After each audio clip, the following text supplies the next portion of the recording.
episode number 512. My name is John Morgan, and Cold Coffee is with me here in Las Vegas, Nevada, soon to be relocating to Los Angeles, at least me, but for right now, home in Sin City on a Thursday afternoon.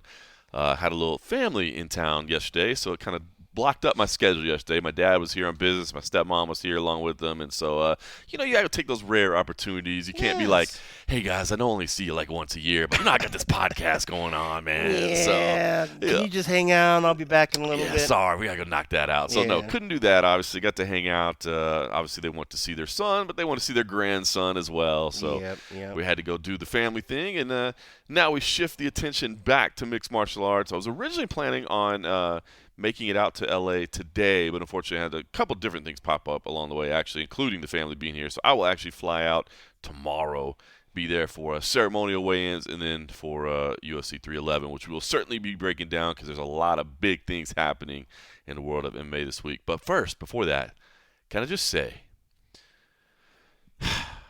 to the people of American Airlines. Uh-oh. Wait. Where'd I put the soapbox? Where'd I put the soapbox? No, and it's funny because this literally happened right as I was walking out the door to come over here. They're not having a good day, you know what I mean? Hanging out at the house, getting some things done, knocking some stuff off my list. Got a big week next week. I'm on the mic 3 different times next week with my man Justin James. We're going to be doing some CFSC matches. Nice. He's back for the whole week. And the road trip. That's awesome. We're flying into Columbia, Missouri to do the University of Missouri.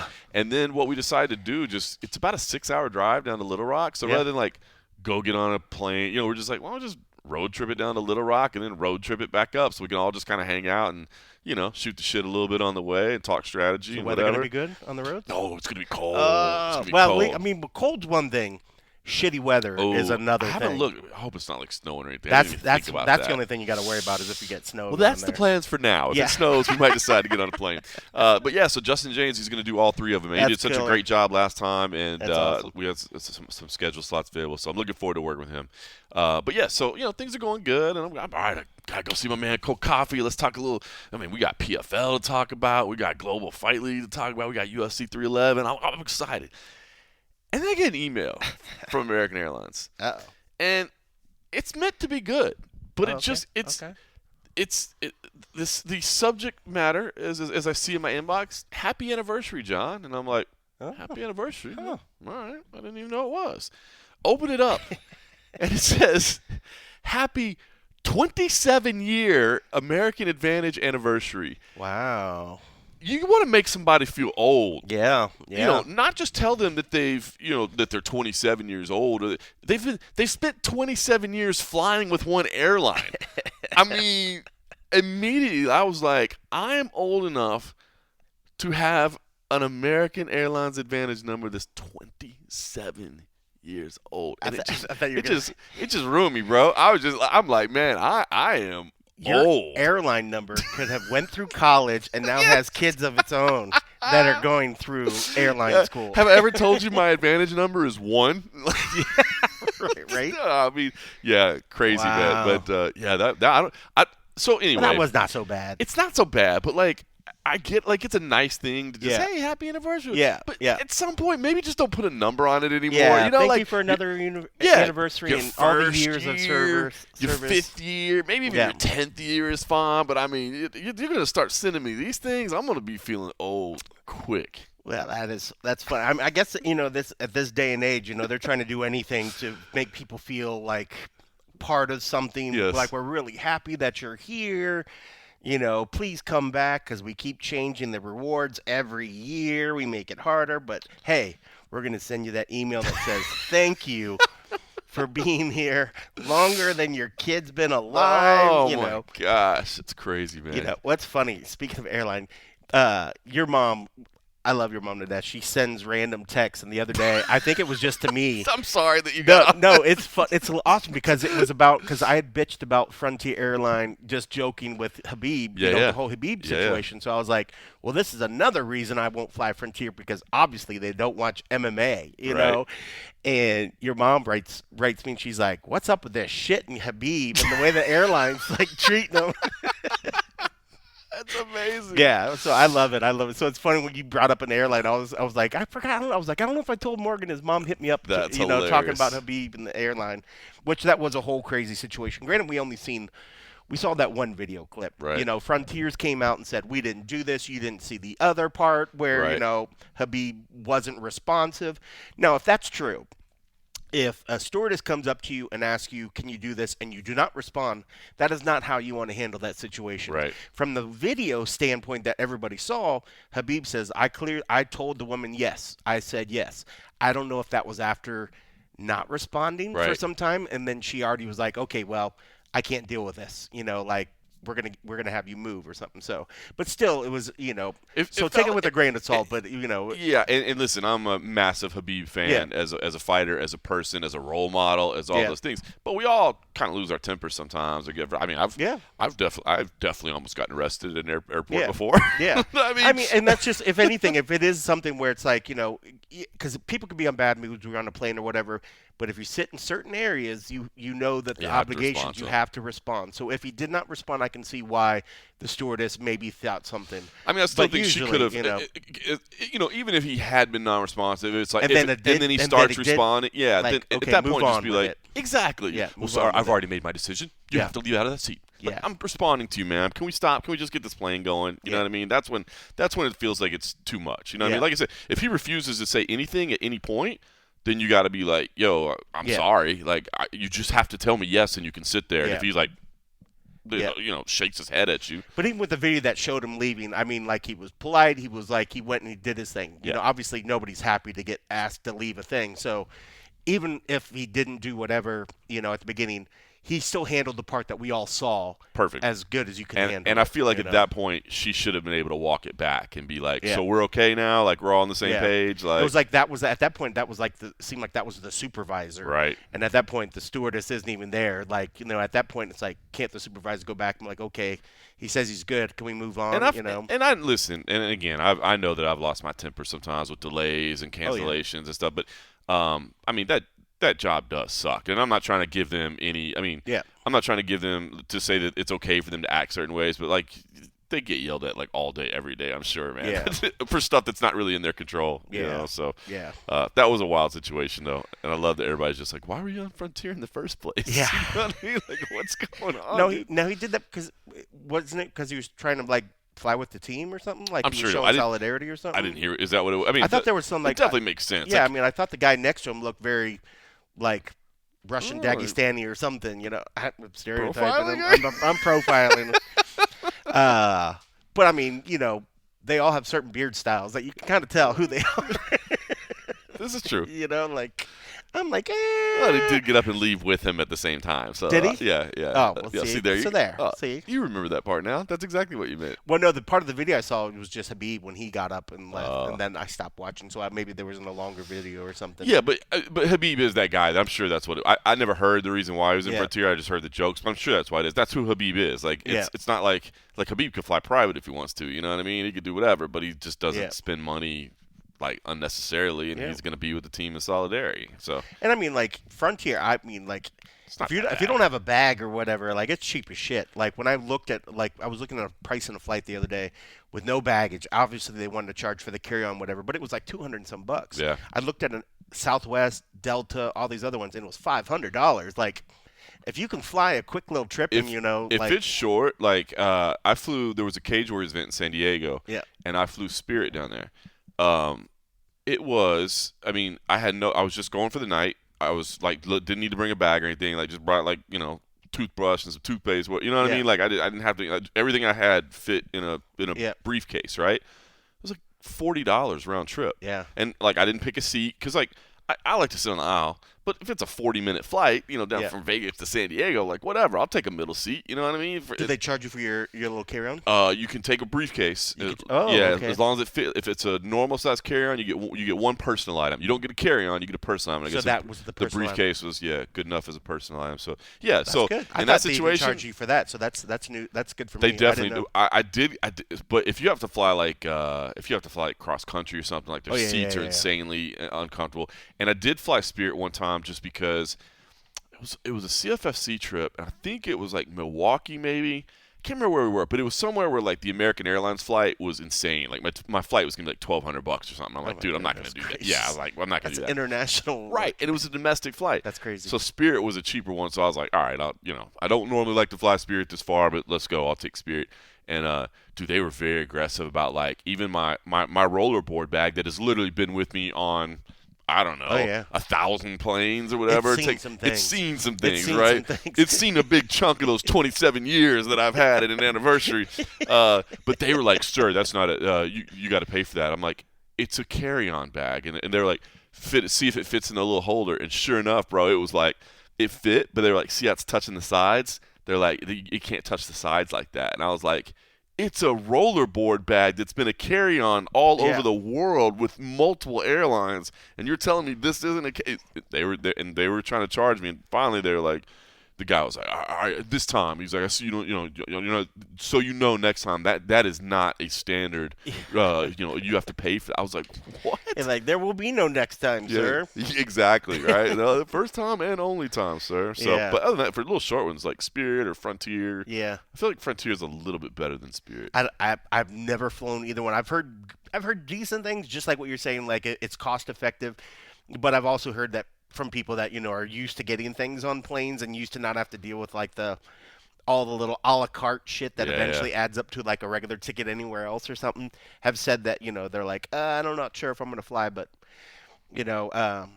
that's crazy. It's did one of them file for bankruptcy recently or do something? I can't remember. I don't know. Never makes you feel good when when you're flying an airline that's in financial trouble. You're like, we were gonna repair. Did you pay the maintenance guy? Is the maintenance guy still on the docket? We were gonna do some repairs, but we're a little tight on funds. We thought we'd squeeze out one more route. We thought we'd squeeze one more route out, and then we'll go. It's always funny when like there's a maintenance thing, and they're like, sorry, there's a delay, or this, and like people start like moaning and stuff. I'm like, do you want them to take off with the issue? Like. I'll sit and wait. Yeah, you know what I mean? We're good. We're good. I'm chill. They're like, there's a part from the engine that we're waiting. Oh, that's cool. That's cool. I'm right here, bro. Yeah. I'm in 9C, and I'll sit here. I think it's because people worry about when they say there's a maintenance, they think they're going to make you deplane and then have to switch planes. Yeah. But if they're like, hang tight, just hold on and just hope that they can get it. I think that's usually when I ever get like, I'm like, please don't make us deplane, because then you got to grab your bag. You got to wait for everybody to grab their fucking bag and then relocate, and then you're just like, oh. That's a problem. We ain't making any connections. We're not going connections at that point. We're screwed. But good times. But but I thought it was funny that your mom hit me up about the Habib thing.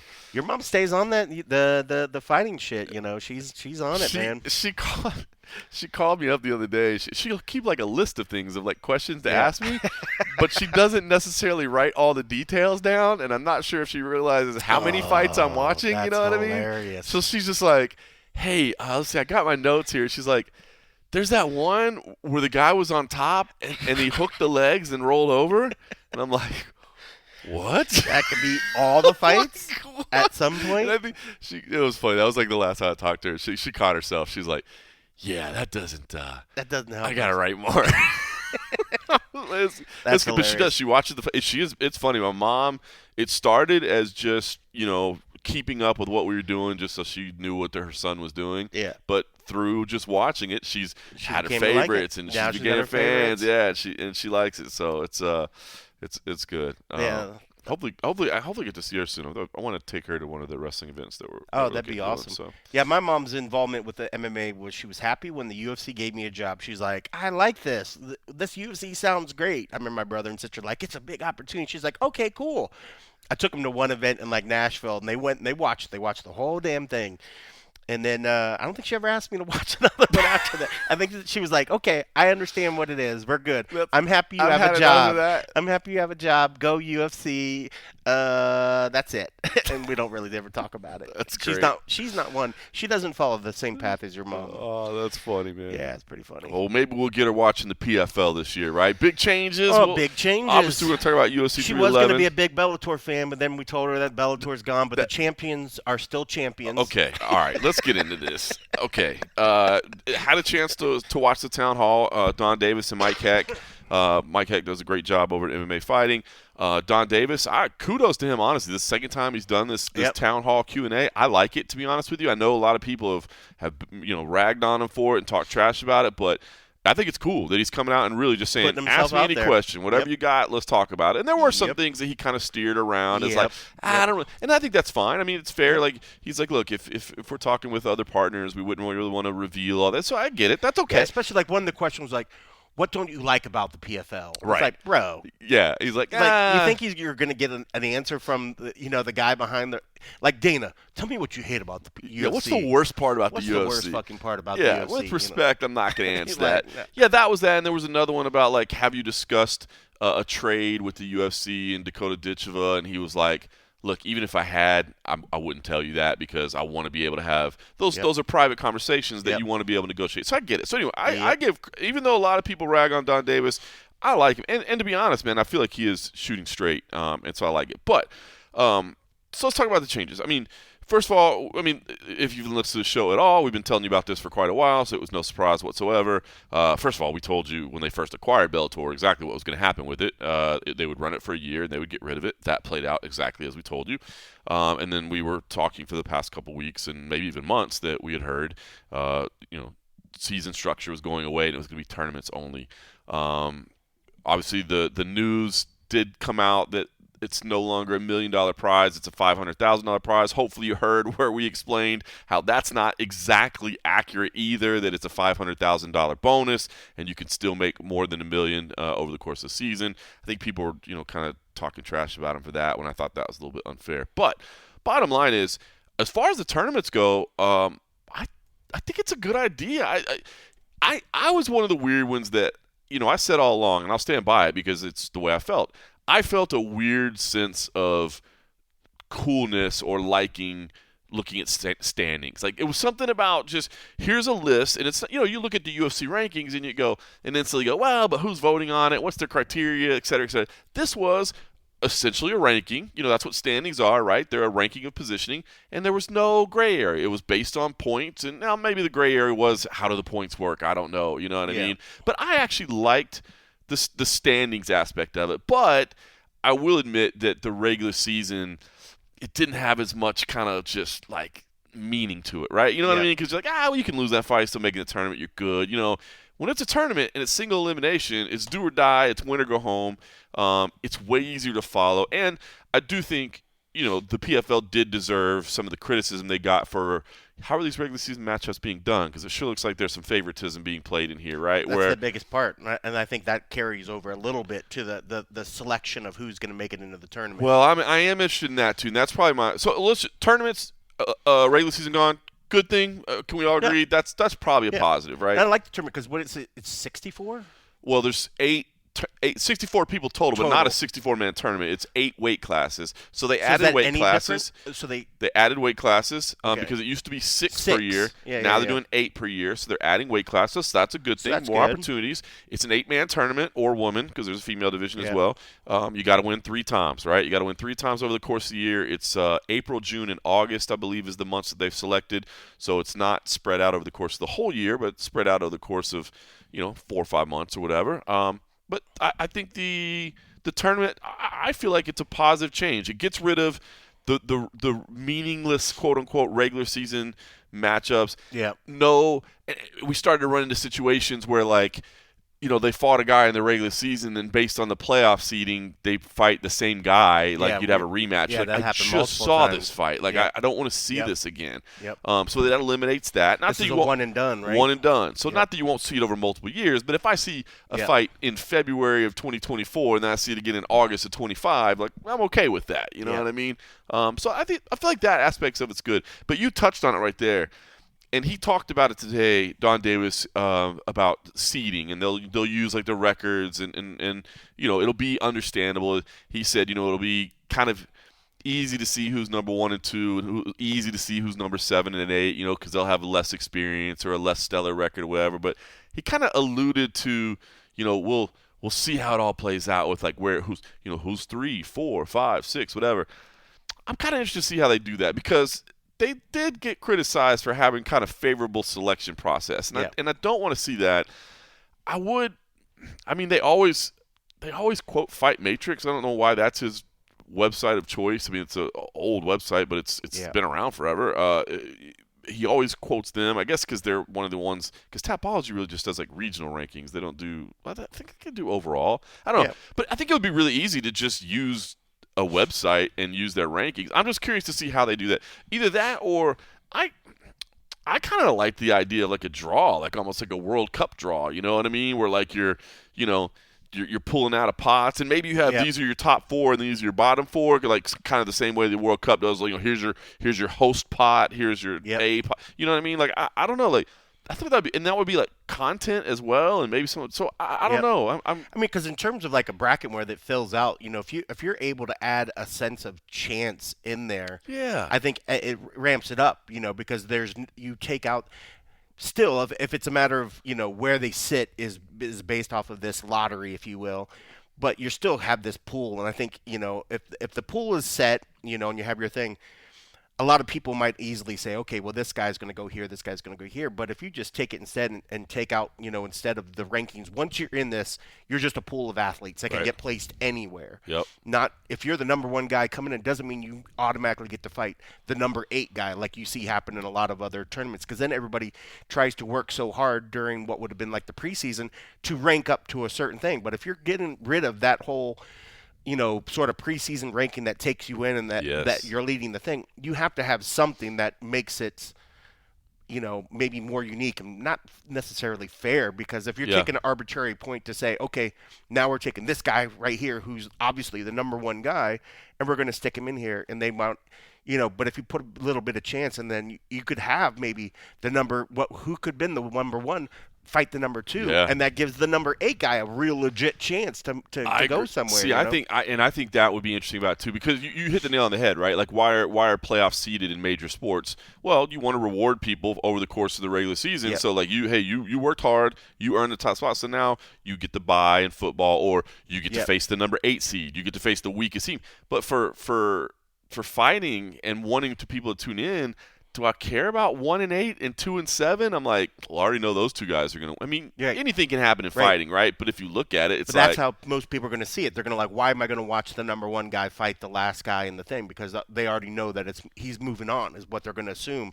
So a lot of people might tune in. But I agree with you too with the whole like creating some like that whole like they used to didn't they do that, or was that Bellator? Bellator did one. Remember where they did a draw? They did a draw, and then that person got to like call out who they want. Like they got to select who they wanted to fight. That added a whole like unique element. I mean, like granted, everybody had their ideas, but people went in there and you kind of assumed who they thought they were going to call out, and they could have pulled a guy out of the left field, and you're just like, holy cow! I didn't think that was going to be the matchup. Yeah. So if they can add something along those lines where it's more unique and you never know who the draw is, and people can't hold it against them and say you're giving favorable matchups to your stars so that your stars go further into the tournament. Right. I understand why you would want to do that sort of thing. Because you want them to be around. But if you want to be on the level and be like, we're as fair as it can be, like we're not trying to stack it for any particular person. Chance is going to place the spots, and then from there it's on the fighters. So number 8. If he's lucky enough and gets a great matchup, maybe he gets, he's fighting another guy that's maybe number 7, and the 1 and the 3 are fighting. They could take themselves out, like something, But I do like the tournament format. I've always liked the fact that people know the potential people that they're going to fight, instead of just this like, hey, talk shit, and then you might be able to leapfrog over the guy in front of you to get a fight. Right. Like, I love that fact where they know who that is and you can prepare. So regardless of how the eventual year goes or whatever, they know what sort of stuff they need to prep for. So every fight camp can lead in a certain direction. They can keep getting better and better. And we're going to see the best versions of the guys possible because they know the potential path that they're going to have to go through to get to the championship. Instead of like, oh, man, well, I was fucking training for a grappler and all of a sudden he fell out and now I'm fighting this boxer. You know, and you're just like, oh, well, shit. But if you knew who the potential players are, you're going to prepare for all of them. 100%. So it gives a better chance for them to be fully prepared for every possibility. But I do like the tournament factor. I think it's really cool. I think it's good. So I think that was a positive for them. And I will say, because I've heard some people say they should just get away from it all entirely, like should just fights. You can't be UFC light. You got to have something that's different. You know what I mean? And they're still going to have one-off matchups. Not everybody's going to be in the tournament. You are still going to have Champion Series events, so you will have defending champions. So I like what they're doing. To be honest, I think that all made sense. Now, the weird thing that doesn't make sense to me yet is the whole Bellator title situation. Yeah. That was probably the one thing out of the whole town hall that I listened to, and I was like, what? Like, I don't either. A, I'm not understanding it, or B, I'm not getting their logic. So basically, what Don Davis said, as far as I understand it, right? He's like, listen, we don't want to just toss these Bellator titles to the side. These are reigning champions. We don't want it. It means something. There's history there. We're going to put on 300 events. We got to honor that. And you know what? I kind of like that. I like that on paper. It sounds great. I got bought, and now like my title doesn't mean anything. No, we're still gonna. But here's what I don't understand is, does that mean that until that person loses or leaves the company or whatever, that they're the reigning champion, or does that mean that if somebody beats them, they then become the Bellator champion? Because if it's just like, hey, as long as, Usman is champion, then he's champion. And if he loses, then it goes away. Yeah. Okay. But if the guy that beats him just, becomes the Bellator champion, the hell does that, like, why would you keep that around? And I agree, it's a shame to just throw Bellator in the trash. Yeah. We say it with pride in the UFC, right? It's a shame to just throw that name away. Yeah. But I mean, wouldn't it be weird if we still had like reigning Pride champions, like even though they hadn't had an event in 20 years? Yeah. Like, what the hell would be the point of that? So that was the one thing that confused me, and maybe I didn't understand it right. And maybe they're still a little confused. Because you figure if they were, sometimes it feels like they're still figuring it out at the same time. So maybe they'll have better clarity as this goes forward. But I'm with you. If you're the champ and you're coming over and I beat you, and if they're trying to then get rid of it, I should then be the current Bellator champ of whatever, but that belt has now been retired. But I'm retiring it as the champion of that, but I am the current PFL blah, blah, blah champ or whatever. Like, you can't just let it – I mean, if you're not going to ever really go and compete for that belt, let the lineage – carry over, right. So like, if somebody, you have all these lineal champs. The lineal Bellator champ. The lineal Bellator champ, that's what it would be. Like the belt is now out of rotation, but the lineal champ is blah, blah, blah. And then when somebody beats him, they will be the lineal champ of that division or whatever. You beat the man that beat the man. I mean, but yeah, at some point they have to. Just retire. They just gotta go away. Yeah, but I do understand why he says we don't want to just. Since we're not actively putting up Bellator events, we're not going to take this championship belt from somebody because he earned it and that it meant something. But yes, if you fight and you lose, that person should then give that one chance. You get one shot. Like the belt just hasn't had a chance to be defended. So if that person fights, that's defending that belt. If they lose, that belt should transfer and be gone. Yeah, and just be gone. That's it. Yeah, you want it and it's yours, but put it in the trophy case because then if they take the other belt, say goes for belt, you're going to say now he's a 2-belt champion, or are you just going to finally say that's what I'm wondering. That was it. Like they need to say like the next fight is the retirement of that belt. I mean, look at like when the WC was absorbed into the UFC, right? Jose Aldo, Dominic Cruz, right? They were just a fucking crop of dudes that came over. Oh my god, they were handed UFC. Boy, Clay Guida released from the roster, man. I saw that.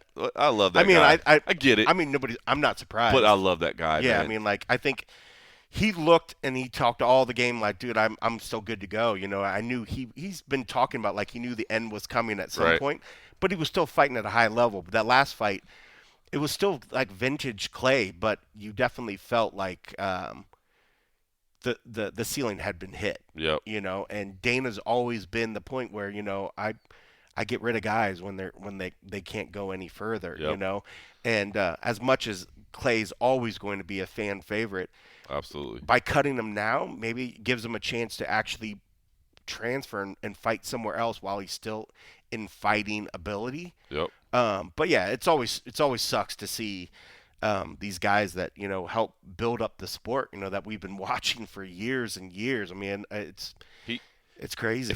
If my math is right, he came to the UFC in his debut in 2006 at the age of 24, and he leaves at the age of 43. That's crazy, dude. That is unbelievable, man. It's unreal, man. Like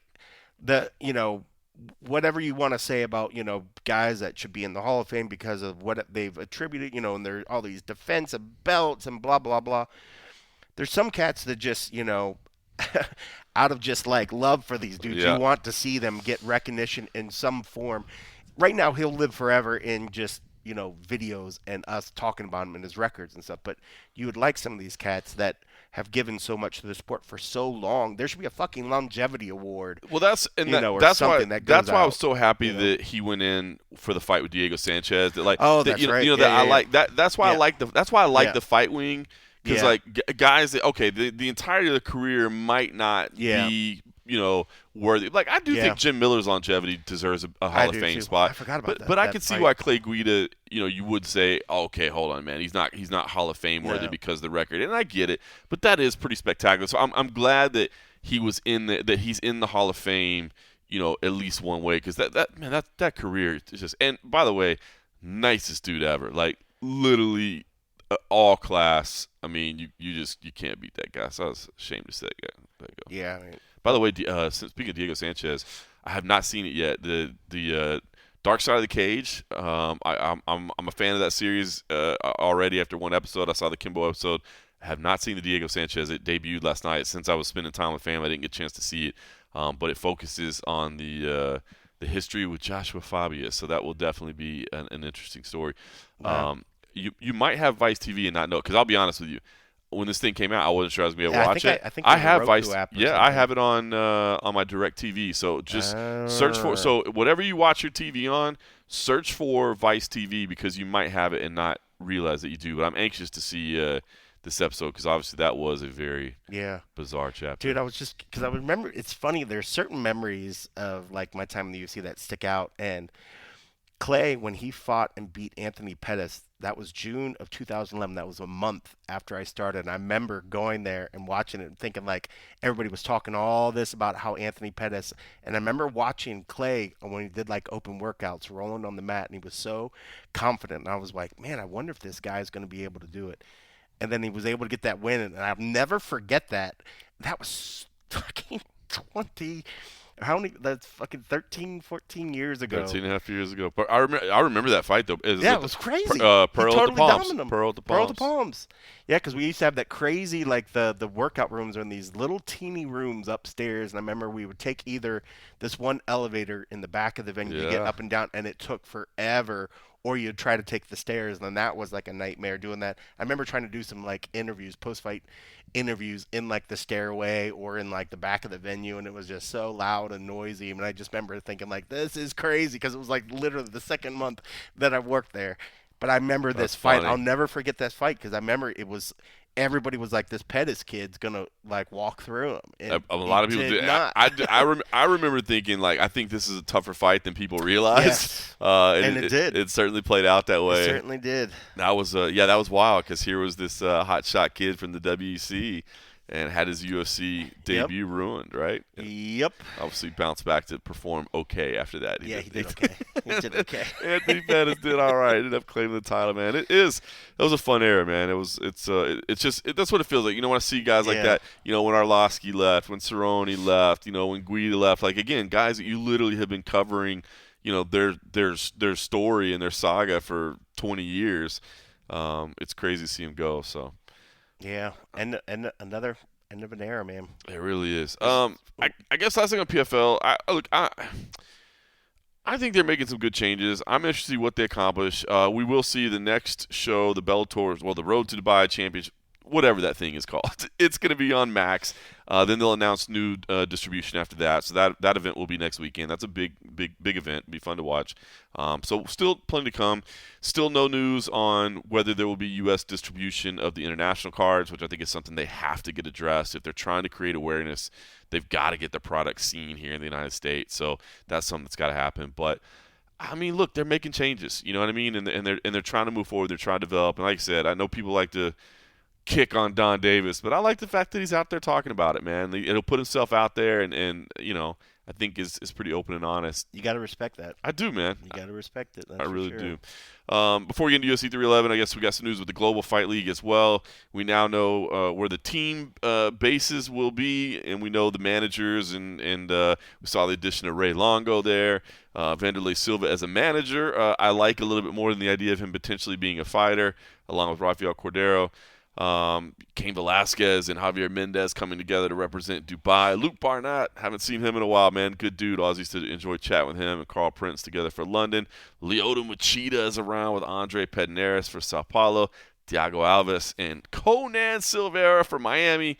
Ray Longo will be waiting on a manager to be named later for New York. So, look, they're progressing. And, I've said it. And again, GFL draft, I think, is set to take place on January 24th. At that point, we'll have a better idea of what their roster actually is.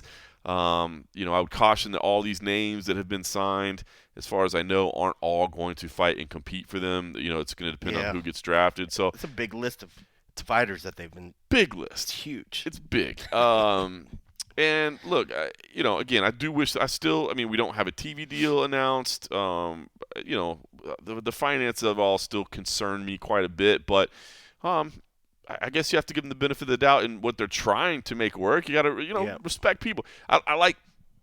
Heck, it actually came from the Don Davis town hall as well. I like what he said when he was asked about it. First of all, he did say the same thing that we've said before, and many people have said. When you're talking about revenue share, 50% of zero is zero. He said the exact same thing, and that is true. I'm not trying to dig on it, but I did like the fact that he said, "Listen, man, I'm not going to hate on somebody else's product, man. Like entrepreneurship is difficult and hard, and because of that, I know how challenging it is. I'm not going to take any knocks on it or take any swipes at it. And I like that because it's true, man. Like, this is not an easy business to make it in, man. And, he said something, too, where it's like, look, Bellator's not around, and it's not because they didn't have good fighters. You know what I mean? And I think that's such a good point because I think a lot of people have looked at it as, man, PFL bought Bellator and then just ran it into the ground. Like, no. Bellator was essentially going away, and they were like, "We'll absorb your resources for like some stock trading, and we'll find some accounting here." But so I think a lot of people don't offer your company up for sale if you're doing well, right? That doesn't normally happen. I think a lot of people. We're at the top of our game. Yeah, bro. I think we're just gonna cash out right now. Right? Like UFC, UFC. Just man, does anybody want this thing for like? I mean. And we got $20 billion around or whatever it's valued at now. And it wasn't even like they had to pay. From what I understand, they weren't even like a big cash transaction for Bellator. It was just like absorb the debt and like some other little stuff. So I don't know. I guess that's another thing that I think people pin on PFL. That like they took this healthy, thriving Bellator company and just destroyed it in 6 months. Like, bro, that's not what happened. No, they took it and they maintained the existing obligations.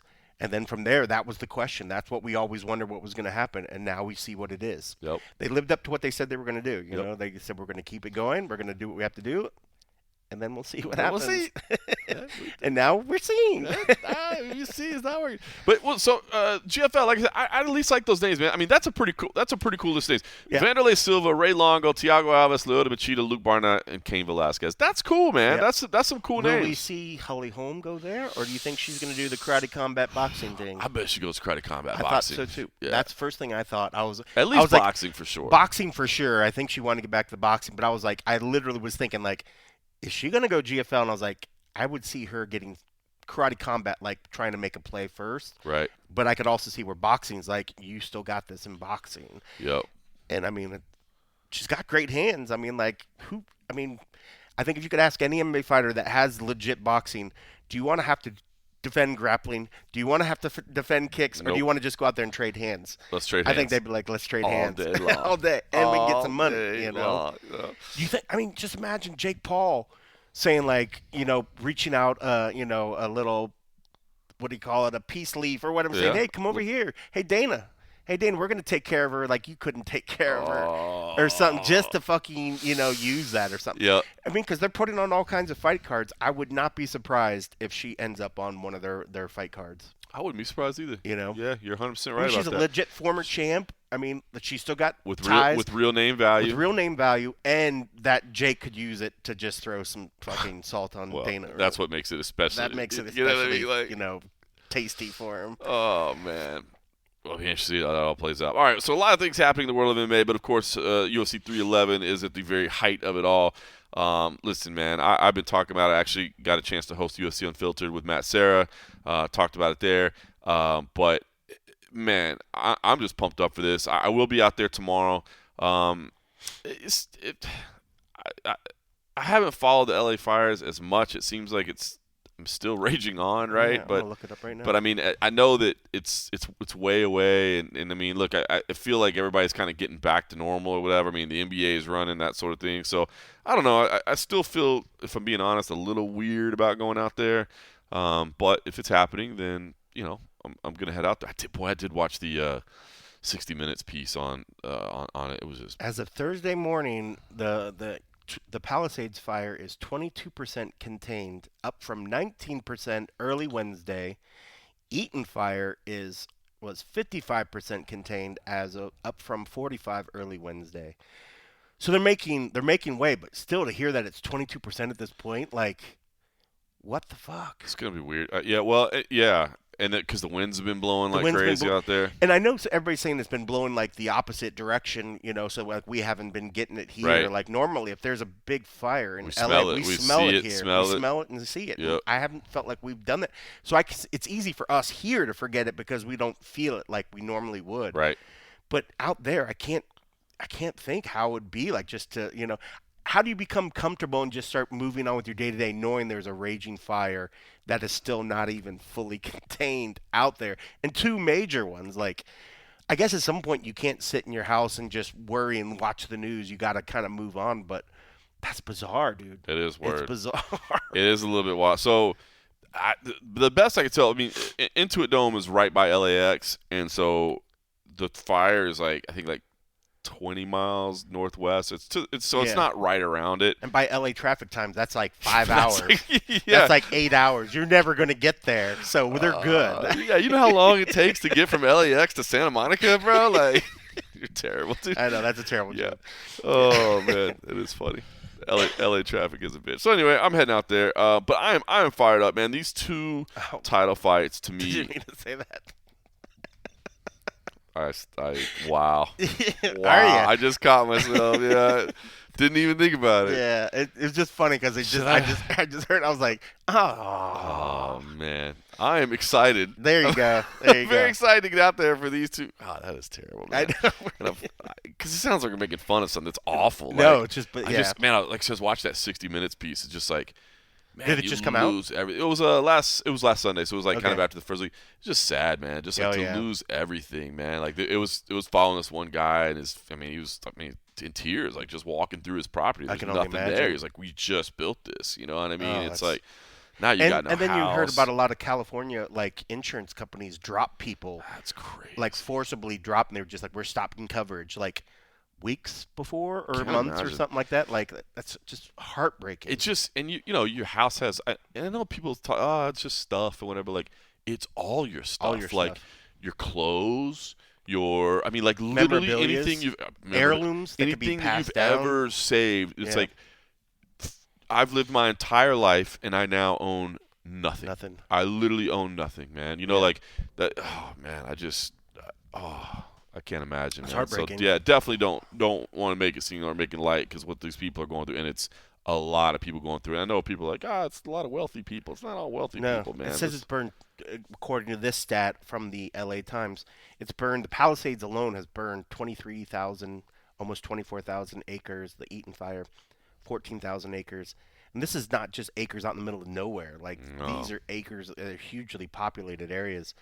It's just devastating. You see these whole historical areas that are just like been wiped through, like it's going to take a lot to recover from this. I mean, and the fact that it's not even done is just it's still burning. So bizarre. Man. It does make it tough to just kind of focus on fights some and entertainment fun. thing some going entertainment. I know you were going back and forth whether you wanted to. I know you were feeling bad about it at some point, but at some point, unfortunately, I mean, the news cycle moves forward. Events are going on. If the event's going on, you want to kind of be out there for it. As much as you kind of feel like, should I be doing this? If the UFC is going to move forward, your little addition to it's not going to cause that much. Right. I know a lot of people are wondering, like, dude, why put on an event where you're going to have emergency personnel or security people, other stuff that are going to be assigned to that could be helping elsewhere.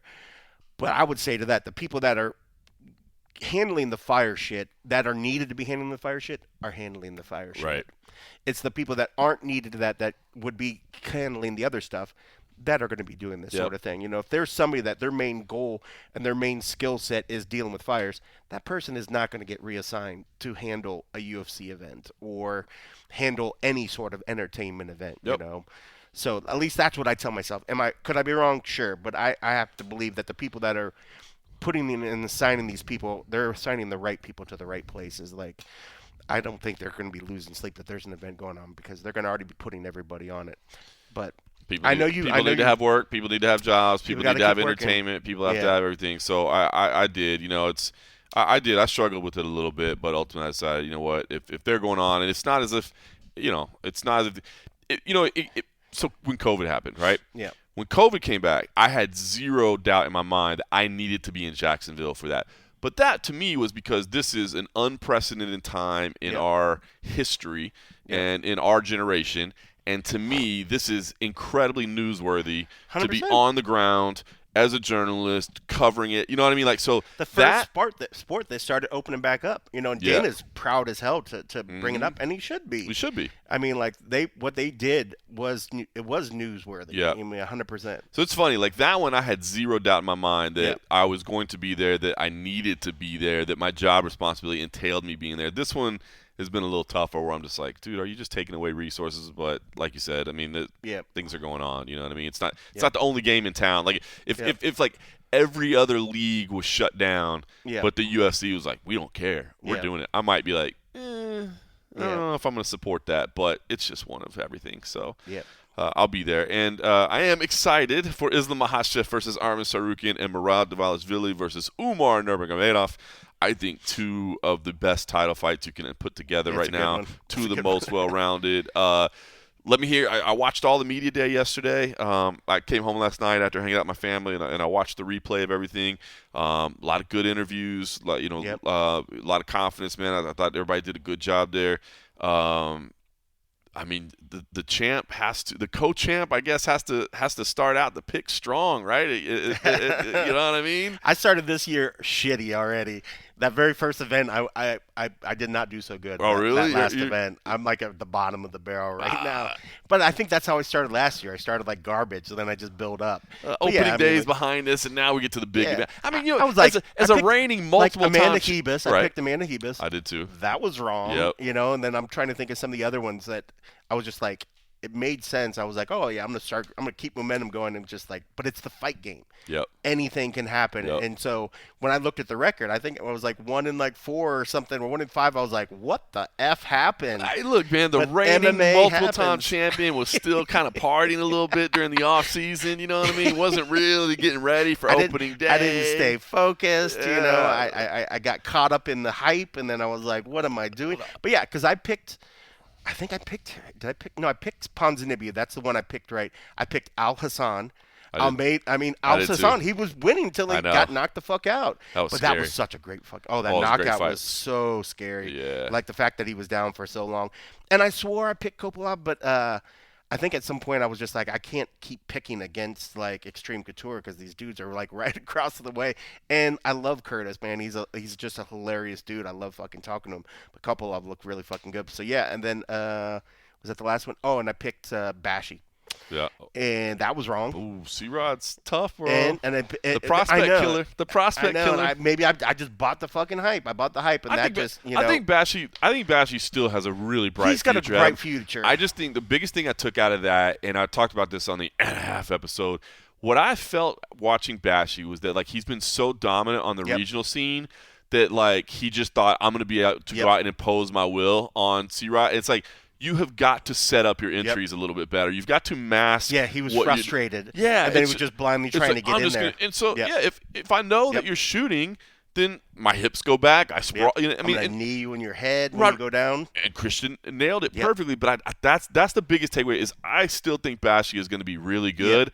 I just think he has to realize, hey, man, you stepped up a little bit, Yep. and you're no longer going to be able to just go out there and dominate and impose your will on somebody. Now you have to make sure you're setting the traps. Yep. You're hey, I'm gonna strike a little bit to get your hands up. I'm gonna give you something else to think, and then I'm shooting in, and not, you know what I mean? That's all I took out of that. What are you gonna do when your takedowns don't work? Right. And that's what it got. He wasn't. Then he was just like stuck, and it was like in his head, he was just like, and Christian just ran with it. Christian literally just executed everything perfect. You know what I mean? It wasn't like he did anything spectacular where you're like, oh my God, how did he do that? It's just he countered everything exactly how you're supposed to do it. That was the experience, the 3 years of experience coming in there that he had, and doing it. I mean, it was perfect. It was. And then after the fact, I was like, I should have just stuck with the guy that I knew had the chance to win, that did it to Rosas. But everybody was like, this Bashy kid, trust me. And I was like, okay, I'll buy the hype. Let's go. And that was wrong. And I thought Medic was going to get it. And Puna. Oh my God. Holy Puna. And who? I mean, everybody. First of all, anybody that lives here in Vegas or is around Extreme Couture loves Puna Soriano. Dude, like the dude is just so amazing. So everybody's happy for him. But how about that? And I was cracking up. He's like, well, we were supposed to wrestle, but dude, so I'm so happy for him. But I mean, like all the guys, I picked the guys I think, and I was like, okay, no, clearly it's gonna be this, and then that's just how UFC starts, man. Or just MMA. It's like you think you know something, but I think I started pretty shitty last year too. So it's so early. There's like there's so many early. other ones. But plus, you got to give these guys a chance. Yeah, you know what I mean. You got to spot everybody a couple picks. You know what I'm saying? We got multiple times. Now I got breathing room. Now it's like, oh, okay, well, yeah, you might be a 2-time champ, but you still got to catch up to the 3-time champ. And there's an asterisk. I could have been a 4-time champ, but I'm not gonna keep. I won't bring it up just here. I'll just bring it here. But as for my leans, I actually got swayed a little bit by Media Day, the energy. When I did the picks, I picked Makachev and I picked Dvalishvili going into it. Umar, I liked everything that he was saying, and I didn't like. Not that I didn't like the feeling of Merab, but because somebody George, he switched his pick, and his excuse was, I don't like how Merab's already like, oh, I want to be friends with him after the fact. We can shake hands. We can do whatever. It was like he was selling it like he's already thinking about beyond the fight, like what's going to happen. Right. And he's like, I don't want him to be cordial. I want him to keep this same energy. And I was like, okay, I see that. Umar's energy in Media Day was just fantastic. Yep. It was like, about respect. He's like, I'm not his father. I don't need, he wants to talk to me and he thinks I'm going to be like, whatever. I'm not going to talk like that, blah, blah, blah, blah, blah. And just thinking about that team and the camp he's went to, I would not be surprised if Merab's able to pull it out. I love Merab's energy, and I had him up until that. I did not like hearing the fact of something that was just, I think, coming out saying like he was coming into this with an injury. So that was one thing that started. So I was like, okay. I was coming into Media Day in the exact same fashion, Islam and Merab, thinking that number one, if Arman wins, it would not shock me. Arman is fantastic, and the shape that he's in is incredible. Yep, he's got power in his hands. He's got power, especially early on. He's going to be dangerous. Yep. But it's Islam, and I don't know how you pick against Islam right now. Merab, regardless of what the betting line says, I think that Merab has a very good opportunity to win this fight. But Umar is incredible. But that one did stand out. That was one of the big standouts on the day for me from the Media Day was Merab said, I'm hurt. Like, he basically revealed an injury. He said, but it's okay now. But then I wonder, too, like, hey, don't forget English second language. You know what I mean? Like, I know that, like, I speak a little bit of Spanish, but it's, it's not great by any stretch of the imagination. But basically, when I started getting more confidence with Spanish was when I just stopped worrying about verb tenses. For anybody that speaks Spanish, when I talk in Spanish, I just put everything in the L tense and I don't have to worry about it. And while it makes me sound like a 5-year-old, people can actually understand what I'm saying. And so Merab, maybe he meant to say he was hurt or he did suffer an injury at one point, but the way he said it made it sound like he's nursing an injury coming into this fight. So that did scare me a little bit. After that, I was like, okay, I think I'm okay with this Umar pick. Granted, maybe it's a little bit of showmanship. Maybe it's a little like, I think I'm injured. Yeah, prepare for a guy that's not 100%, but I'm 100%. Yeah. But yeah, I mean, and who knows? If Merab, I think a lot of people, even when you go back to just the Sean O'Malley fight, and Sean versus an Umar, two completely different fight styles. But I think a lot of people are like, man, Sean might come in there and just piece up Merab, man, make him look silly. And he did not. Merab was so dominant in that fight that it's hard to, like, take him out of the equation and say well, I'm not going to go with the champ. After a performance like that, you got to give it the champ. But it's just like, that's why I'm like still so on the fence. But man, it was just, when I look for those little things, like the media day, just the confidence, what they're actually saying, how their mannerisms, it just looked like Umar was feeling much more confident about his chances than what Merab was. I would agree. But so, how that plays out fight night, who knows? You can you're right, because those are all kind of intangibles, and you can read into anything you want. But the thing is, when we do these media days or we're around them enough, you start to pick up on their energy, and those little things, those do matter, right? I mean, when people ask me, like when the other guys in the team, I'm not like Dan Tom. I'm not these guys that studies the fighters and do whatever. I don't have this elaborate process when I go through and make my picks. Half of the picks is just gut, intuition from staring at that person for hours and hours over the years, and then being able to see something's off, and I kind of just trust my gut. I trust my intuition on a lot of this stuff. Granted, I was not there in person. Maybe in the room it felt a little bit different. I'm just going off what I saw off the thing. But Umar's energy, man, looked good. He looked strong. He looked powerful. Merab is the kind of guy that one day could be like he's having an argument with somebody, and then he puts on a fantastic performance the next day, and you think his head's out of it going into it. I could be reading him completely wrong. I did not like the injury talk. I didn't like that. And I didn't like the fact that it just felt like he was still so focused on this past respect shit and all this other stuff that I'm like, is he going to be in his head? I mean, Sean did a decent job of getting in his head as well, but I feel like Umar's more in Merab's head. Like he's sitting, that moment is affecting him more than anything that he dealt with Sean. And Umar, while you might want to compare him to O'Malley, at least in terms of striking, his grappling is completely different. And I think O'Malley has good jiu-jitsu, but that means you're on bottom. Umar has good jiu-jitsu and good wrestling. And he has the ability to fend off Merab. Oppressive, just like and that's the thing with Merab. Like, if, whoever is able to get that control, once they get in that position, it's so hard to get out of it. It's like, who's going to get in there, that position first, and just have that oppressive, like, grappling, like, once you get in that style. And we've seen that from those guys so many times, whether it be Islam, whether it's Habib, whether it's Umar. When they get in that, just when they got you pinned against the cage and they're trapping your leg, and then you have nothing to kind of put yourself, like, you try to put your hand down, they're reaching behind you, they're pulling your arm out, and you're just like, what do you do? It's just like that mentally taxing. I mean, we've seen it. I mean, I remember just watching. If you think back when like Islam, like Poirier, all these other ones, these guys that just watching the light in their eyes just go out, just break. They break. Yeah, it's breaking, and it's got to be the most frustrating. You're literally one of the best fighters in the world, and you can't do a damn thing. Oh. That's why I'm so excited for these fights. It's going to be a good one. It's going to be a good one. Which way did you go in? It's like a coin flip to me, Yuri and Jamal. I went Yuri. Did you go Yuri? I did. I did too. I mean, but that's the kind of thing that. But it's a coin flip to me. Like, it's a coin flip. I know, because I know that neither one of you, neither me or you, were like on the Jamal Hill hate train or whatever. I love Jamal. I think Jamal has a very, very good chance of winning. If Yuri doesn't protect his chin and he comes, I mean, like, Jamal could knock him the fuck out, so if Yuri thinks like, oh, hey, I'm going to stay in the middle, we're going to samurai, and we're just going to trade in my energy and blah, blah, blah, as long as you don't bring the evil spirits or whatever like Alex brought, he could get knocked the fuck out. Yep. But I think he has he's just got a lot of little tricky shit, whereas I feel like Jamal, it's like he's got to win it on his feet. He's got to win it standing. I feel like, Yuri has some more options should he get it to the ground to kind of work something out. But I'd be happy. I'm happy either way. Like that, I'm very, very excited about that. So fight. Yuri was one of the guests we had on UFC Unfiltered, and one of the things I asked him about was, hey man, this whole 185 thing, like, you're over that? And he's like, no, I'm still gonna go to 185 at some point. I'm like, yeah. What? Like, I just don't see it happening. Yeah, but he's a big boy. He's a big boy. After watching the media day interviews last night, I tweeted out that I refused to watch Beneil Dariush versus Renato Moicano. You don't want to see somebody get the poop beat out of them? I don't, man. I love these guys so much. So, obviously, Money Moicano, I've liked Renato for a long time. He's such a nice guy.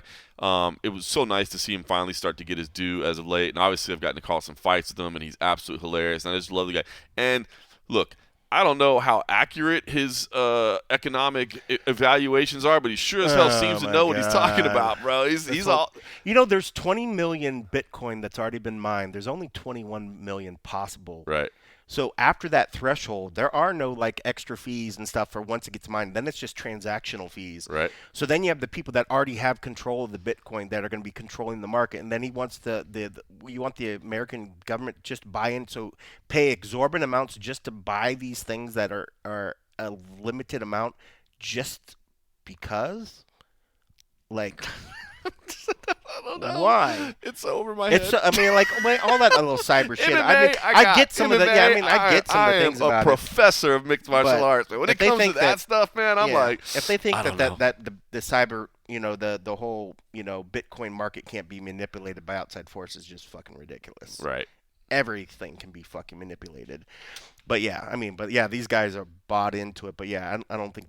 Whether it be some sort of e-currency or something, there's definitely possibilities for future there. But whether it's Bitcoin, I don't know if that's the right one. Right. But who knows? Well, he is all in on all that for about sure, man. it. So it's so funny. I was reading the chat while he was going on. People were just like, "Listen to this." I'm telling you, man. Like I said, I don't know the accuracy of his views, but I know he's passionate about it, bro. He's passionate about it. And then you got Benil Dariush, who is the nicest human being, literally on the face there. So it's funny, as much as like.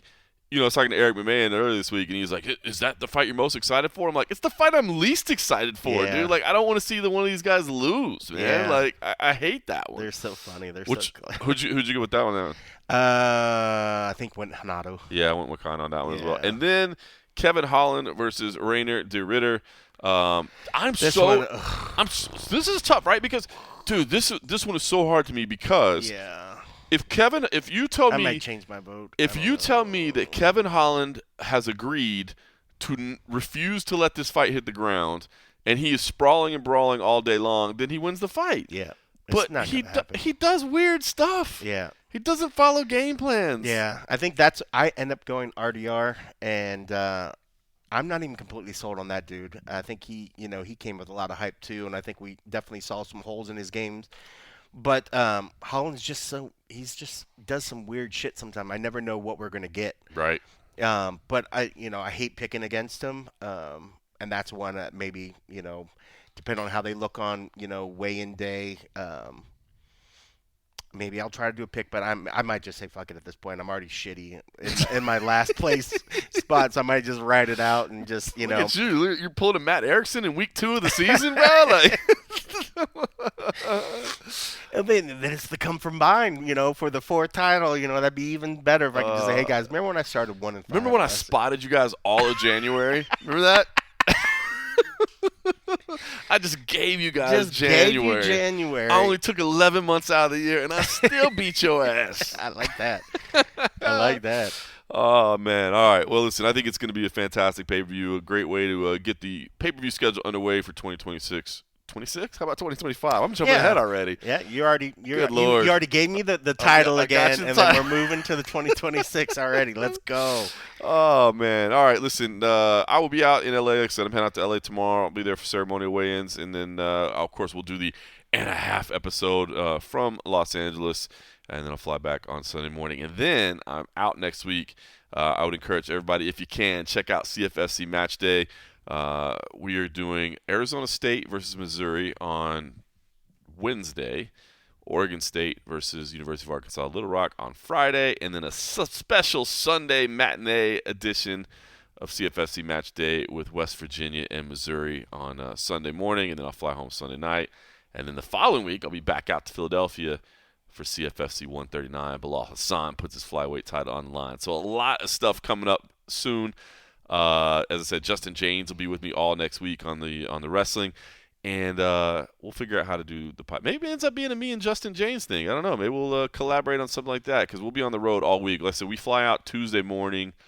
We got a show on Wednesday, travel Thursday, show on Friday, travel Saturday, show on Sunday, travel home. So maybe it's Thursday, and maybe it's me and Justin. I don't know. We'll figure it out. So I might, if everything goes well on Monday, I might still be hungover on Thursday. as my Buckeyes play for the national championship. That's Monday. Baby. Let's fucking go. That's Monday. What's the plan? Yeah. You got. I'm probably gonna go to Sporting Life. Either Sporting Life is right by the house, and so they're like a Buckeyes bar, so there'll be Buckeyes fans over there. Last game I watched here, and then I get weirdly superstitious. Like, so I was like, unless they start losing or whatever, I was like, I'm not gonna leave the house. Once I started it here, I gotta stay here. So that game, I'll probably go over there and watch it, and then the same thing. If shit starts going wrong, I'll probably leave there and come back here. But I literally can walk to a Buckeyes bar, and it's like, cool. Why not? So, and there actually gets a pretty decent crowd. So, so that's what I'll be doing on Monday. So, let's go, Bucks. Let's do this. Oh, look at that. I hadn't looked at the line yet. They're like 10-point favorites, 9.5. So went up. Yeah, I was gonna say it was 9.5. I think at open. Wow. Which is kind of like one of those odd numbers. That's strong. That's a tough one. -9. That's teasing people to take that. Yep. And that's a tough one. Notre Dame's a good fucking team, man. 9.5 is not guaranteed by any means. I love it. I just want to win. I don't care about points over top of that. I would not be gambling that game. I would just be sitting there at the bar with a bucket of Coronas in front of me. Because that's one of the specials. I was like, how does that? I know, it's just Corona. random. Corona, the official sponsors of the Ohio State Buckeyes. No, it's just one of them. They either have Modelo's or those, or some weird one of those weird light beers that I'm just like, don't even fucking whatever. I was like, give me something like Corona or something. So so I'll be sitting over there rooting the Buckeyes. That's what I'll be doing. Very cool for you. So yeah, let's go. I'll be cheering for your Buckeyes. Yes. I'll be pulling for you. I've been telling everybody. I'm like, you have a dog in the race for the national championship. They're like, no, my team. I was like, well, now you're a Buckeye. Hop on the bandwagon, baby. You are now an honorary Buckeye. We need some support. I love it, man. I love it. All right, well, listen, we'll hopefully everybody we'll get all of next week figured out. Obviously, we'll deliver 512 consecutive weeks. We're not going to miss anything. Maybe we can get a little. That 520 coming up. 520. That's crazy, man. 10 consecutive years. Yeah, maybe we'll get a little cameo from you or something. We'll figure it all out. But anyway, in the meantime, everybody enjoy UFC 311 this weekend. Pay attention to my social media. I'll be there. And then, of course, everybody over at patreon.com/the MMA Roadshow. We'll have the NF episode right afterwards. My hotel is very close to I just stayed right by LAX, so it's all real close together. So I'll be able to get back to the room and get that knocked out. And looking forward to talking about UFC 311 in the meantime. Everybody enjoy your weekend, and thanks for listening.